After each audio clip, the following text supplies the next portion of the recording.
CMMS Radio talks about all things CMMS, computerized maintenance management software, focused on maintenance management.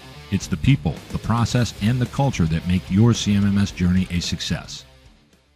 Welcome back to CMMS Radio, recording in Birmingham, England. We're in the UK. We're at the Mainstream UK Summit. It's the first one ever, and it's been a great success. 350 to 400 people here. The thing was a sellout. I am here with Chris Hallum. He's with UE Systems. A lot of you might know UE Systems, but today we're going to talk about UE Systems here in the UK and what some of the unique differences might be when we look at, encounter, or have conversations about maintenance and reliability, and what they're really doing here. So, first of all, Chris, welcome to CMMS Radio. It's a pleasure. Thank you, Grace. Great to see you in person. Yeah. First time. Yeah, and it's, I know you've got a podcast and you keep it pretty real, and you also get a lot of love from my friends over at Engineering Maintenance Solutions. Absolutely, I've yes. seen them put your content out. That's how I figured out that you were doing it. Yep. And those guys are great. So a shout out to Steve Pheasant and to Michael Dominguez. Check out all their publications. They got big viewership, but they get good information that can help you, so check that out. But Chris, tell me a little bit about your particular role. Yep. And what you focus on for UE Systems, and then we'll get into a little bit about, you know, the kind of customers you serve. No, absolutely. I mean, my role within UE Systems is I'm the operations manager for Northern Europe. So I look after Scandinavia, UK and Ireland regions with my team based in those countries and that.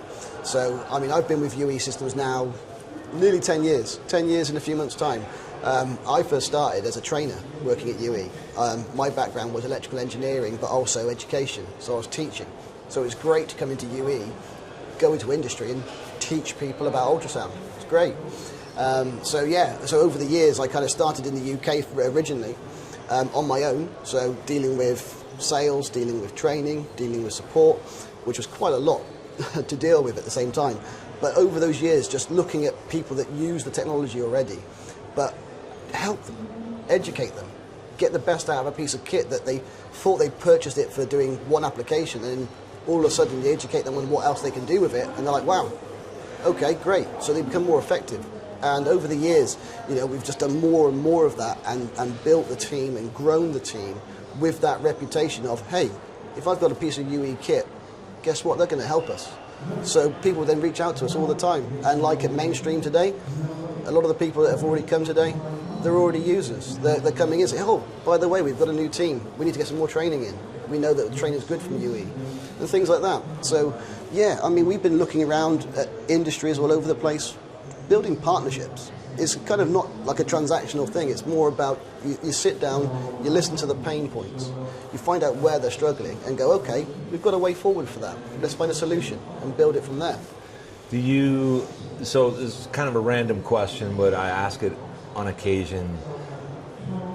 Do you find yourself sometimes, it's a kind of a weird question, do you ever work with competitors, like work with them to help their client? See, now that's the thing. When it comes to competitors, it's kind of, the UK is quite a friendly market in a way. The reliability world is very small. So you overlap in so many different places. So, you know, what is a direct competitor? What is a side competitor as such? If you think about it from a technology perspective, kind of everyone's kind of vying for a piece of that pie, which, in my opinion, that pie's got enough slices for everyone. So, you know, you've got to work together as such. And I've got lots of examples with customers where, you know, there's different vendors of different technologies working for the same customer, and the same customer has the outcome. So the important thing there is about having those good relationships with those other vendors to make sure that we're aligning on the same paths. And, you know, some of it you can control, some of it you can't, because different companies and things like that, but we're very friendly here in the UK. We kind of all know each other very well. If you've been in the job more than 5 or 6 years, you know everybody, and everybody knows where they are. And I think from today, there's a lot of good talks talking about, you know, their reliability journey. And you'll see on there's not one vendor on that reliability journey. There's a whole raft of vendors that are all helping that person or that company to get to their end goal. Yeah. And that's what the aim of it is, really, I think. It is, and I think the reason I'm always kind of wondering about that concept is I love the idea of competitors. Yes, they're competitors, they want to win the deal, but also this idea about focusing on clients and Absolutely. what they're trying to do. And it's kind of challenging because everybody's got to hit their numbers, and the way they do that is to win the deal. And I mean, that's the name of the game, but I'm always thinking about now, I'm thinking about the industry, right? Whereas in a past life, I want to win every deal. Of course. Unless it's the wrong deal. I'm kind of one of those that if it's the wrong deal, I want to make sure they can find the right opportunity elsewhere. I don't know how common that is, but it sounds like you guys just play a little nicer together. I don't know. It can be, I think, sometimes. And I think, around the world, reliability is the same thing. But when you go then into different countries and different cultures, there's lots of differences, there's lots of different nuances. And the one thing I always like to share with people outside of the UK is that the UK is a very open market, it's a very welcoming market. And, I class a lot of the other vendors, who I could class as competitors and such, as friends in some instances. We have meetups, the mainstream meetups prior to this event. We all get together in a pub just to talk about what are the challenges in industry, what are they facing, and how are we helping them to achieve their goals. And now, we're not sharing industry secrets with anyone or anything like that. I mean, competition is great because it breeds innovation. But are you saying then that people are open to talk about a specific customer by name that they helped in a certain way or that they had a challenge with, or do they tend to leave out the customer I would name? say a lot of the time we don't talk about necessarily the customer name and just things an like environment, that. But it's just situation. the environment and it's the scenarios, it's the examples. I mean, one of the biggest issues normally is change. It's always the biggest one. Everyone talks about change, and you can apply that to any sort of industry. But Yep. We just talk about challenges that we've had in certain places maybe. But again, it's very neutral. And that's what a lot of these events are normally like. You're talking about scenarios, but from a neutral perspective.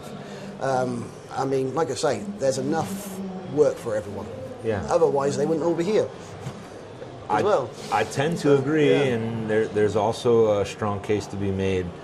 You said that there's a big enough pie, and what I've seen and some of my close friends in this industry talk about regularly is there's a piece of the pie that everyone's fighting over, and they haven't figured out how to get to the whole pie. And some of that is around the competitiveness. Other aspects of it is not understanding that you need to move away from the marketing concepts and get more to a grassroots approach, but with some fuel behind it. I guess that wouldn't make it grassroots. How about when we take it down into the environment of the shop floor, the plant floor, the practitioners, with some of the different regions you've practiced in and worked with people, do you see differences in their cultural approach to asset management and achieving reliability when you start to compare regions? In other words, are the Jacks and Jills that are there doing the work, the operators, the maintenance people, and as such, maybe MRO, storeroom people, are they approaching it differently and more willing to do some of the things that will get them there as opposed to other cultures that might be far more resistant? Yeah, absolutely. Yeah, I've seen that firsthand. I mean, a lot of my role sometimes, I deal with a lot of Northern Europe, and even just across the short area between Scandinavia and the UK, culturally there's a huge difference in the way people just are in general, for example. In some parts of Scandinavia you may think people are more reserved, for example, whereas in the UK, kind of everyone wants to be in your face as such, or very talkative and things like that. So I remember some of my first times spending going to trade shows in Finland, for example, where I'd want to talk to people, but quite openly, but would be more reserved as such. And the language barriers in there as well, I'm sure, have an effect on that. But I find that in some regions, not just Scandinavia, but outside of the UK, outside of Europe, and in other continents as well, sometimes I've seen a bit more of a reserved approach, or they know what they know, so they don't necessarily want to try something new. Whereas what I see in the UK is there's a lot more willingness and openness to maybe try something new, because to see if it makes a benefit. So I do see that quite often, talking with a lot of my colleagues outside of the UK within UE Systems about some people in the UK are just a little bit more open to kind of try something. Yeah. They're willing to engage with that and see what happens in some instances as well. Yeah, that's and that's where it's going to happen. That's where they're going to grow. But there's risk, and hopefully they can calculate some of it and know before they're going to make a big misstep. It's also having a conversation with the end user as well, with the customer, because the customer doesn't know what they don't know, and it's our job to go in there and find out what they already know, and then educate them on what they can do. But also at the same time, if something they're trying to do is something that I cannot offer, I need to be able to be willing to say, this isn't the right thing for you, but if that's something you want to do, I can tell you, go and speak to this person, or go and do that, because it still provides added value. Yeah. And if I can't provide added value in a technology solution, I'll provide added value in knowledge and sharing, things like that. I think that's where, when we're talking to people, we can leave them in a better place with a potential next step, even if it's not with us. Absolutely. And that's not easy for people to do unless they're intentional about it, and you're supposed to do that if you care about the industry. Absolutely. So I want to, first of all, thank you for being here with me for a candid conversation that was completely unscripted. Oh, you're welcome. I wish you continued success with your podcast. And people, you can look for Chris Hallum. You find him on LinkedIn. His podcast is featured pretty often with EMS, that's Engineering Maintenance Solutions. Chris Hallum UE Systems, thanks for being on CMMS Radio at Mainstream UK Summit, the first one ever. We're doing it again here next year. Thanks, Greg. Did you find this episode helpful? Please send us some feedback, suggest a topic, or ask a question. Reach out to CMMS Radio if you need a co-pilot on your CMMS project. Visit CMMSradio.com and use the What's on Your Mind link. Thank you for tuning in to CMMS Radio, your resource for all things CMMS, from selection to implementation, to help you make better choices, learn from industry experts, and have a successful CMMS journey.